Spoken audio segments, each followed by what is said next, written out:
తెలంగాణ మాజీ మంత్రి BRS working president KTR కీలక నిర్ణయం తీసుకున్నారు. రాష్ట్ర వ్యాప్త పర్యటన చేయనున్నట్లు పార్టీ నేతలతో స్పష్టం చేశారు.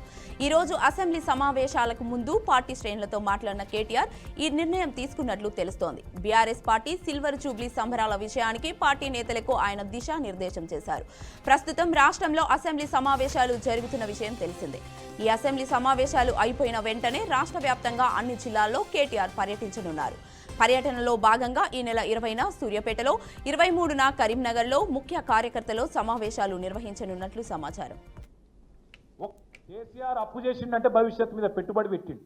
కేసీఆర్ అప్పు చేసి భవిష్యత్తు మీద మంచిళ్ళ కోసం, కరెంటు కోసం, సాగునీటి కోసం, మన సంపద పెంచడం కోసం, రాష్ట్రాన్ని బాగు చేయడం కోసం అప్పు చేస్తే పేదోళ్ళకి ఇచ్చిండు. నువ్వేం చేస్తున్నావు మరి? ఆడికి పంపుతున్నావు పైసలు. 1,50,000 కోట్ల అప్పు చేసి ఒక్క పథకం చేయకపోతివి, ఒక్కటి సగం ఒక్క కొత్త బిల్డింగ్ కట్టకపోతివి, మరి ఏడబోతున్నాయి పైసలన్నీ? దీనికి సమాధానం చెప్పడు. Telangana is rising. అప్పులలో పెరుగుతుంది, క్రైమ్ రేట్లో పెరుగుతుంది, ఆత్మహత్యల్లో పెరుగుతుంది. రేవంత్ రెడ్డి ప్రభుత్వం వచ్చినాక 1 సంవత్సర కాలంలో ఈ 450 రోజులలో 450 మంది రైతులు రోజుకొక్కరు చొప్పున చచ్చిపోయింది. ఇప్పటికి ఆత్మహత్య ఒక గంటలో పెరుగుతుంది.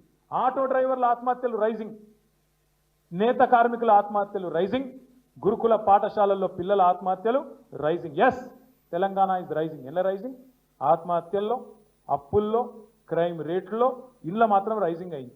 ఒక దానిలో మాత్రం డౌన్ అయింది. మీ శంకరపల్లి కొంప ఉచ్చుకున్నాడు. మొత్తం భూముల రేట్లు డౌన్ అయిందా కాదా? నేను చెప్పేది వాస్తవం కాదా? నాకు కూడా కొద్దిగా భూమి ఉన్నది జన్వాడల. ఇక దానికి ఇక భూ ప్రపంచంలో ఎవరికి లేదట భూ, జన్వాడల నాకే ఉందట భూమి. దాని కూడా పడ్డాడు. సరే పడితే వాడు కూలగొట్టరా బాయ్, ఊకెళ్ళి వెళ్ళింది. హైడ్రా పెట్టిందే నా కోసం అట.